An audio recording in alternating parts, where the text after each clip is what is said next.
तो comic cone में Marvel के धमाके से उबरने के बाद जब होश आया तो आई रियलाइज्ड कि 15 दिन से फ्लिकवर्स पे कोई वीडियो ही नहीं डाला। खैर इसमें एयरटेल वालों का कानून से भी ज्यादा लंबा हाथ था, क्योंकि 8 दिन से इंटरनेट था नहीं, फिर 2 दिन के लिए आया, फिर 5 दिन फिर बंद, तो कर रहे थे, बस उनसे लड़ाई ही कर रहे थे। लेकिन लड़ाई तो हमें बहुत ही जल्दी देखने को मिलने वाली है 15 अगस्त को, क्योंकि 3 पिक्चरें एक साथ रिलीज हो रही है। पहली होगी स्त्री, उसके बाद अक्षय कुमार की Khel Khel Mein, and the third one is going to be John Abraham की वेदा, जिसके लिए काफी लंबे समय से इंतजार कर रहे थे।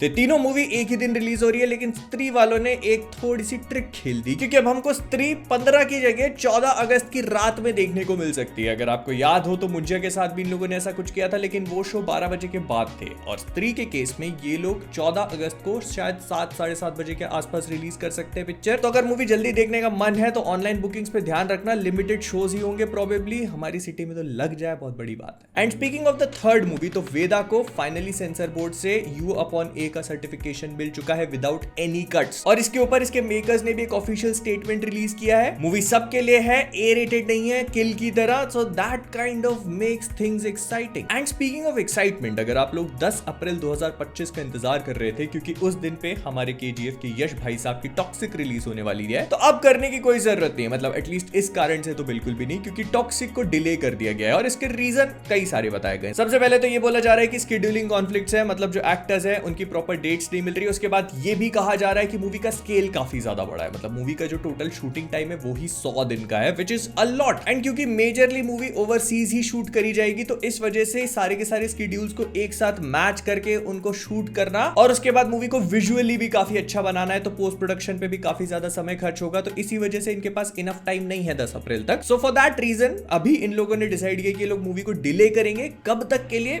ये पता नहीं। मतलब यश की टॉक्सिक, जिसकी इनिशियल डेट 10 अप्रैल 2025 थी, it has no official release date as of now. हो सकता है कि ये लोग इसको 2025 के थर्ड हाफ में रिलीज करें, या फिर एंड में भी। मेरा तो ये बोलना पड़ेगा, माल अच्छा बनाओ, जितना डिले करना है कर लो। लेकिन इसी मौके का फायदा उठाया है 2 अलग अलग पिक्चरों ने, क्योंकि अब 10 अप्रैल पे 2 डिफरेंट मूवीज रिलीज करी जा रही हैं, जिसमें से पहली होगी अक्षय कुमार और अरशद वारसी की जॉली LLB 3, और दूसरी होगी हमारे प्रभास भाई साहब की राजा साहब, जिसका हाल ही में ग्लिम्स रिलीज किया गया, और उसके साथ हमको इसकी रिलीज डेट भी बताई गई। तो एक तरफ जहां पर जॉली LLB अपनी वही पुरानी कॉमेडी मूवीज की थीम को मेंटेन करके चलेगी, वहीं पर राजा साहब एक काफी डिफरेंट एलिमेंट में जा रही है, क्योंकि इसमें प्रभास हमको एक कॉमेडी रोमांटिक रोल में देखने को मिलेंगे, बिकॉज ये मूवी अपने आप को एक हॉरर रोमांटिक कॉमेडी करके मार्केट कर रही है। तो डंकी के बाद प्रभास का एक और क्लैश 2025 में तैयार होते हुए, एंड जिस हिसाब से मूवी साइन कर रहे हैं, हो सकता है इनका आखिरी ना भी हो, क्योंकि बहुत सारी चीजें पता चली है जिन पे आगे बात करी जाएगी। और ये सब चल ही रहा था कि वहीं दूसरी तरफ यश राज वालों ने सोचा कि जो अपनी ऑलरेडी अनाउंस्ड मूवीज है उनको एक बार फिर से ऑफिशियली अनाउंस करके देख लेते हैं कि क्या होता है। तो उन्होंने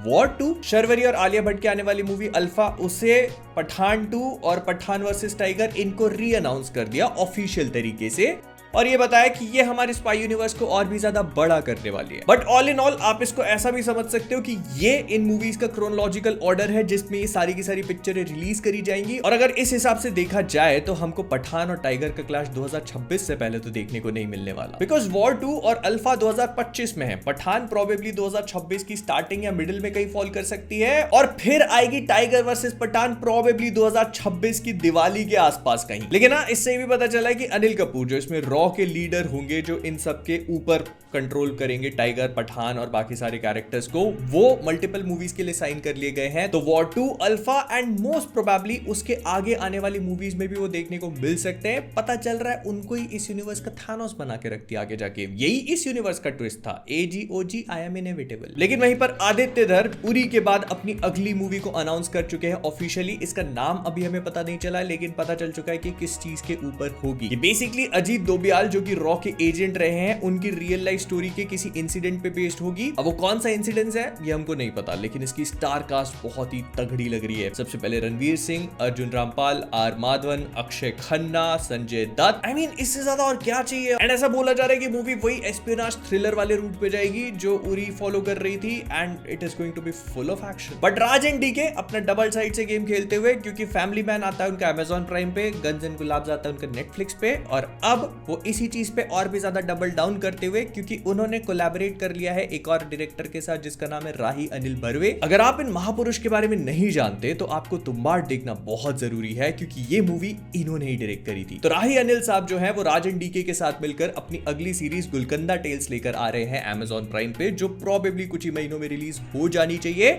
लेकिन इसी के साथ उन्होंने जल्द ही अपनी अगले कोलैबोरेशन को भी अनाउंस कर दिया, and that is going to be Rakt Brahmand. अब रक्त ब्रह्मांड है क्या, इसके बारे में बहुत ज्यादा तो बताया नहीं गया, लेकिन जितना समझ में आ रहा है वो मैं आपको बता देता हूं। सबसे पहले ऐसा बोला जा रहा है कि ये एक वही पीरियड फैंटेसी वाली सीरीज होगी जो बनाने के लिए ये डायरेक्टर मोस्टली फेमस हैं। इसकी कास्ट में समांथा, आदित्य रॉय कपूर और वामिका गाबी को कंफर्म कर दिया गया है, एंड इसकी ज्यादातर चीजों को मार्वल से भी ज्यादा खुफिया तरीके से छुपा के रखा जा रहा है। बस इतना बोला जा रहा है कि इसमें लव होगा, डबल क्रॉसिंग होगी और पीरियड वाले फैंटेसी एलिमेंट्स को कैरी करेगा। बढ़िया, अगर ये डायरेक्टर है तो आई एम डेफिनेटली एक्साइटेड। ऐसा बोला जा रहा है कि इसका प्री प्रोडक्शन पिछले 6 महीने से चल रहा था और अगस्त में इसकी शूटिंग वगैरह स्टार्ट होगी, and it will be released on Netflix probably 2025 के एंड में कभी। एंड हाँ, ये राही अनिल बर्वे का सबसे पहला प्रोजेक्ट था। उन्होंने तुम्बाड़ से भी पहले इसको इंसेप्ट किया था। वो इसको एक मूवी में बनाना चाहते थे, बट उनके पास क्योंकि इतना ज्यादा मटीरियल था तो उन्होंने इसको एक सीरीज में कन्वर्ट करने का फैसला किया, which I think is a very good idea. और अगर आप रायन देखने के बाद ये सोच रहे थे ये सब तो ठीक है, लेकिन धनुष की जो अगली मूवी रांझना का सीक्वल तेरे इश्क में था उसका क्या हुआ, तो उसके लिए एक छोटी सी अपडेट हमको पता चली है कि एक्ट्रेस को अब कास्ट किया जाने वाला है, and she is going to be not Sonam Kapoor but Kriti Sanon. तो अगर आप सोच रहे थे ना कि इसमें वही धनुष होगा, वो दोबारा से जिंदा होगा, सोनम कपूर के पास एक बार फिर से जाएगा, तो नहीं, कहानी नहीं होगी, हरकतें वही। तो कृति सेनन को आनंद एल राय ने स्क्रिप्ट सुनाई, उनको पसंद आई, मोस्ट प्रोबेबली वो इस मूवी को साइन कर लेंगी और हमको ये मूवी में देखने को मिलेंगी, जिसकी शूटिंग अब स्टार्ट होगी।